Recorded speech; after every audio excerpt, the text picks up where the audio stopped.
about being in customs? Yes. Okay, slowly. We got off the plane. We were held in customs in a large baggage claim room. Held there for about an hour with only our carry-on bags, all of us together, all the passengers. Bomb-sniffing dogs arrived approximately 1 hour later.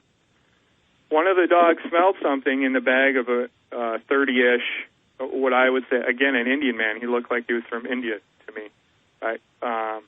The dog sat there like he's trained to do if he finds something. An officer immediately came over and took the man and took the bag into what I would call an interrogation room. I couldn't see in the room, but I could see the entry door to the room. He was there approximately an hour. I saw him come out about an hour later. He was handcuffed and taken away. Immediately after this, we were moved to a different location, and an FBI agent said something close to the following. This isn't an exact quote, but similar. You're being moved to a new location because it's not safe here. I'm sure you all saw what happened and can read between the lines on why you're being moved. Now, they were probably taking one of their handlers or agents off the plane. This is devastating info. And, Mr. Haskell, you've been trying to tell the mainstream media that information. I tell the same story to everyone unless they just want to ask me specific questions. If they want to do that, that's fine. If they but the point is, you've been trying to tell this, and it's been filtered out. I'm sorry? But you've been trying to get this information out. Well, I just tell my story, what's done with it. I understand, but I mean, you made the point. I haven't seen this anywhere in the media. This is big news. Well, I know this. I've repeated that same story to countless news agencies. Now, not all of them, because some of them just want to do a 2 or 3 minute blurb on me and, what I saw when it was going on, or Mr. Sharp-Dressed Man, or what have you. But to my knowledge, not one media source has reported this incident in customs. Not one. That, to my knowledge. Mm-hmm. Take from that. Yeah, this stinks. This stinks to high heaven. I know you're just robotically giving us the facts. As a good lawyer, you understand that. I can obviously speculate. This is really stinking to high heaven as a cover-up of what we're not sure. Now expanding here, going to the beginning, or any other bombshells you want to drop on us, but going back to the beginning, more about this sharp-dressed man, more about how he was getting him on the aircraft with these international flights. You've got to show the passport again. I've done that myself many times. At the gate, this doesn't happen. Why was this guy given such deference? Did he look like security? Did he flash anything? Go back to the time, slowly tell us what you saw, and then anything interesting about the underwear bomber himself. Okay. So before we boarded, obviously we're in Amsterdam. It was just my wife and I. There weren't any seats in the boarding area, so we sat on the floor by what I would call the ticket agent, the last person that checks your boarding pass before you board the plane. We're about 10 feet away or so, just playing cards. And, passing time, and I was kind of people-watching, and I saw these two men approach the ticket agent. And they just kind of caught my eye because it seemed strange to me that they were together. One I would describe as he looked like he was a poor, a black teenager is how I would describe him, 16, 17 years old or so. What I thought was 16 or 17 years old. And the other man looked like a 50-ish, he looked wealthy, what I would say Indian man now, whether he's of a similar race or something, I don't know, but to me, it looked like he was from India. And they approached this ticket agent together. It was quiet, and I could hear the entire conversation. Only the Indian man spoke, not the black man, and what he said was, this man needs to board the plane. He doesn't have a passport. The ticket agent then responded, well, if you don't have a passport, you can't board the plane. And then the Indian man responded, he's from Sudan. We do this all the time. And the ticket agent then said, well, you'll need to talk to my manager or something along those lines, and pointed the two men down a hallway to go speak to the manager. They then proceeded down the hallway.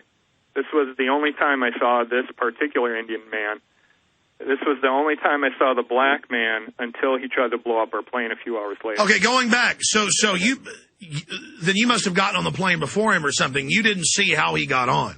No, because shortly after they went down the hallway, we boarded the plane. And then, wow. And obviously, everyone should be talking. It should be all over the news. Who was the mystery man? Who could get through security? Who could bring this guy in? Who could get people on airplanes without passports, international flights, into the United States, some of the highest security in the world? I mean, this just gets crazier and crazier, Mr. Haskell. Uh-oh. We just lost his phone line connection to Michigan. Oh. Only seems to happen at times like that. And if you don't think they're surveilling Mr. Haskell, you're living on another planet, ladies and gentlemen. Oh, doesn't matter. The info's out. I've had some private conversations with Mr. Haskell, but I do wear a journalist hat as part of what I do. I'm also a filmmaker. I do editorialize as well. Also preach a bit. Some say rabble rouse, but I do wear a journalist hat, and what is said in confidence is said in confidence. Absolutely amazing that just happened. Okay, we have Mr. Haskell back. Hopefully we can keep him for the last 10 minutes. Mr. Haskell, sorry you got cut off. No problem. Okay, we were getting up to the point, just briefly, of how could this person get him on the plane? I mean, what gravitas did he have with airport security? You're asking me? Yes, sir. I really don't want to speculate on it other than, I can see three possibilities, and which one you think it was, I don't know. Three would be there was a bribe, there was some sort of personal relationship between this man and the security manager, and number three would be that this is a regular routine procedure to get on planes without a passport for refugees of war-torn countries. Well, it's not. They've got to get special letters from the embassy. That's yeah, go ahead. Pick which one of the three you think it is. To me, those are the only choices. Or he was an intelligence agent telling the young fool he was part of a drill. Okay. Wow. Okay, once you're on the plane, you're coming into Detroit, what happens next? It was a really uneventful flight. We're in the middle of our descent into Detroit. The pilot comes on the speaker, and he says we have 10 minutes to landing. Flight crew, take your seats and buckle up. A flight attendant walks by my seat, mumbling to herself, something smells like smoke. I look up. I'd previously been looking at the monitor on the back of the seat in front of me to get the flight conditions and everything because I like to watch that when we're landing. I looked up. I'm in row 27. I could see smoke coming from row 19, 8 rows up. It wasn't a lot of smoke at that time, and it looked like it was coming from the floor, but I couldn't see the floor because I was sitting down. So I unbuckled my seatbelt, took a few steps up the aisle to get a better look, and then it burst into flames across the floor of the seats and up the wall to the ceiling. Just in row 19 and just to the seats left of the left aisle, which I think there were 3 seats, A, B, and C. When it burst into flames, people were screaming, fire, fire, terrorists, water, water, water, we need water, somebody get water. Flight attendants were screaming. The pilot comes on the intercom and says emergency landing and starts speeding up. And while this is going on, the terrorist man's being hauled off into the first class area by a couple passengers. He didn't really put up any fight. Just to interrupt, Mr. Haskell, I also read and heard that the stewardesses were screaming, sit down the whole time, and almost like it was a bad thing to have these men go up there and take this guy out. I didn't see that, so I can't confirm that. Okay, good. I mean, I hope that's not true. They were so foolish they wanted to wait for orders. Okay, continuing. So they drag him up into first class. Yeah. Now, did you hear this popping noise, or how loud was it? Because we heard about this big explosion, and then it was just a popping, and then people thought it was a firecracker. Okay. Honestly, I didn't hear a thing. I asked my wife if she heard anything, and this is what she says about it.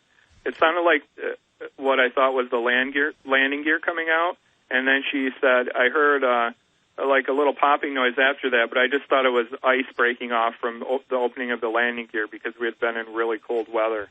And she said, you know, I thought that's what it was and didn't think anything of it. But myself, I didn't hear a thing, to be honest. Absolutely. Well, there are so many things, Mr. Haskell, to talk about here. In the last few minutes we've got, and I want to say bye to you during the break.